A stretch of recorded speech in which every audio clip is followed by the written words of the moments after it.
ओम। वर्ण विचार। स्वर।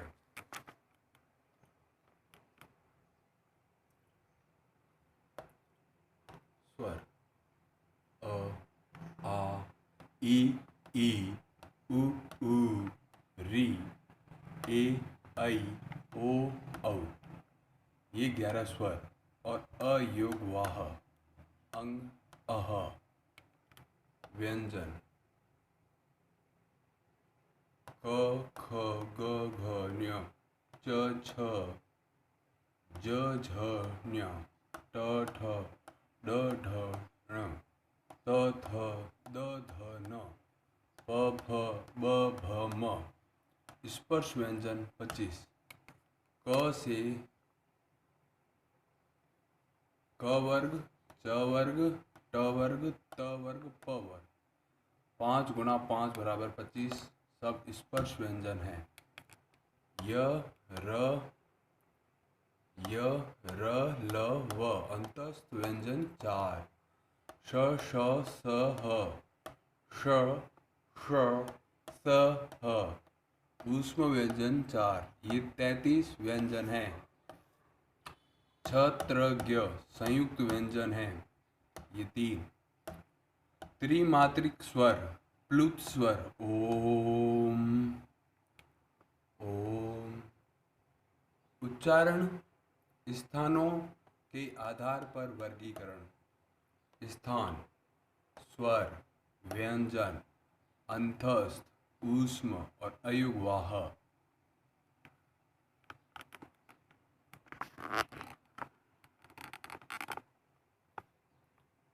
स्थान, कंठ्य, तालव्य, मूर्धन्य, दंत्य, ओष्ठ्य, कंठतालु, कंठोष्ठ्य, दंतोष्ठ्य, नासिक्य। कंठ, कंठ अ, आ, क, ख, ग, घ, ड़ अंतस्थ नहीं होता है, ऊष्म ह और अयुग वाह में विसर्ग। तालव्य में ई, च, छ, ज, झ, ण, य, श होता है। स ऊष्म है, ह ऊष्म है, स ऊष्म है और स ऊष्म है। अंतस्थ य, र, ल, व होते हैं। व्यंजन क से लगाकर प, फ, ब, भ, म तक मुख्यतः है। अंतस्थ और ऊष्म को भी व्यंजनों में गिना जाता है। स्वर, फिर मूर्धन्य री, ऋटु रसः। तो ऋटु, री, टू, टू वर्ग, ट वर्ग, ट, ठ, ड, ढ, ण, र और श, ये सब मूर्धन्य में है। फिर दंत्य, दंत्य में लरी, त, थ, द, ध, न, ल, स हैं। ओष्ठ में उ, प, फ, ब, भ, म। कंठ तालु ए, ऐ, कंठ ओष्ठ्य ओ, औ। दंतोष्ठ्य में व अंतस्थ व, दंतोष्ठ। नासिक्य में न्य, न्य, न्य, न, म। अयुग्वाह, अयुग्वाह में अनुस्वार आते हैं। इस तरह से स्वर, व्यंजन, अंतस्थ, ऊष्म, अयुग्वाह, त्रिमात्रिक, एक मात्रिक, एक मात्रिक अ, ई, उ, री और द्विमात्रिक आ, ई, उ, ए, ऐ, ओ, औ और त्रिमात्रिक ओम। इस तरह होता है। धन्यवाद। ओम। अब हम बात करेंगे स्वर तंत्री में कंपन के आधार पर वर्गीकरण। स्वर तंत्र में कंपन होगा तो घोष होगा, और कंपन या तो अघोष होगा या सघोष होगा, या ज़्यादा घोष होगा या कम घोष होगा या नहीं होगा। नहीं होगा तो अघोष है, ज़्यादा होगा तो सघोष है। अघोष अर्थात ध्वनियों के उच्चारण में कंपन नहीं हो तो अघोष वर्ण कहलाते हैं। तो 13 व्यंजन होते हैं। अघोष व्यंजन यानी जिन ध्वनियों के उच्चारण में कंपन नहीं हो वह अघोष व्यंजन कहलाते हैं। इनकी संख्या 13 है। प्रथम वर्ण वर्गों का प्रथम जैसे क ख ग घ ण है, तो पहला क्या होता है, क होता है, तो वो अघोष होता है। द्वितीय द्वितीय द्वितीय क्या होता है, ख होता है, तो ख भी एक अघोष होता है, क भी एक अघोष होता है। फिर श श स, तो ये ऊष्म तीनों स तीनों सकार होते हैं, ये अघोष होते हैं।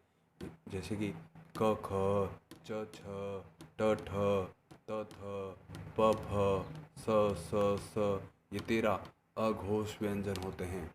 इसी तरह सघोष सघोष स्वर तंत्री में कंपन के आधार पर वर्गीकरण में दूसरा है सघोष। सघोष सघोष यानी जिनमें घोष होगा, जैसे कि जिन ध्वनियों के उच्चारण में कंपन होता है वह सघोष होते हैं, और यह होते हैं 20 व्यंजन और 11 स्वर। ये टोटल हो जाते हैं 31, कुल हो जाते हैं 31। इनमें होते हैं तृतीय वर्ण, चतुर्थ वर्ण, पंचम वर्ण और स्वर, सब सघोष होते हैं। अ आ ई उ री ए ऐ ओ औ, ये सब सघोष हैं। तृतीय वर्ण क ख अघोष था, तो ग घ ण सघोष है। च छ अघोष है, ज झ ण सघोष होंगे। ट ठ अघोष है, तो ड ढ ण सघोष होंगे। त थ अघोष है, तो प फ ब भ म, तो ये सब भी सघोष है। तो इसी तरह स अघोष हैं, तो पंचम वर्ण सारे न्य न्य न्य न्य म न म, ये सब क्या है, सघोष है। ये स्वर अ से लगाकर औ तक सब। इसी तरह स्वर तंत्री में कंपन के आधार पर वर्गीकरण होगा अघोष और सघोष के आधार पर। तो प्राणत्व इसी तरह ओम प्राणत्व के आधार पर वर्गीकरण होगा अल्प प्राण, महाप्राण। अल्प प्राण में वर्णों के उच्चारण में अल्प श्वास बाहर निकलती है। महाप्राण में जिन वर्णों के उच्चारण में अधिक श्वास बाहर निकलती हो वह महाप्राण है, और जिन वर्णों के उच्चारण में कम श्वास बाहर निकलती हो तो वह अल्प प्राण है। जैसे प्रथम वर्ण, तृतीय वर्ण, पंचम वर्ण, अंतहस्त और सभी स्वर तो अल्प प्राण होते हैं, किंतु द्वितीय, चतुर्थ और ऊष्म व्यंजन ये सब महाप्राण होते हैं। ओम नमो भगवते वासुदेवाय नमः। हे भगवान धन्यवाद। तो प्रथम प्रथम कौन कौन से होते हैं, क, फिर तो अल्प प्राण है। ख, तो ख द्वितीय है तो महाप्राण है। तृतीय ग, तो अल्प प्राण है। घ चतुर्थ है तो महाप्राण है। ठीक है। अंतस्थ य र ल व, तो ये अल्प प्राण है। आप प्राण लगा के देख लेना, कम ही लगेगा, ज़्यादा लगेगा ही नहीं। लेकिन ऊष्म में श श स ह, तो आप इनमें ज़्यादा प्राण अपने आप लग जाएगा। तो इस तरह से ये सब अल्प प्राण हो गए, महाप्राण हो गए। और सभी स्वर स्वर में आप ज़्यादा प्राण लगा नहीं सकते हो, स्वर हमेशा कम प्राण ही लगते हैं। तो स्वर सारे सारे अल्प प्राण लगते हैं। ठीक है, धन्यवाद। ओम हरिओम। इसी तरह स्वर जो होते हैं उनका भी वर्गीकरण होता है। मुखाकृति के आधार पर और ओष्ठाकृति के आधार पर वर्गीकरण होता है स्वरों का। मुखाकृति के आधार पर 4 प्रकार के स्वर होते हैं। मुखाकृति, मुख की आकृतियाँ होती है उच्चारण करते समय, तो वह संवृत, अर्ध संवृत, विवृत, अर्ध विवृत प्रकार के होते हैं।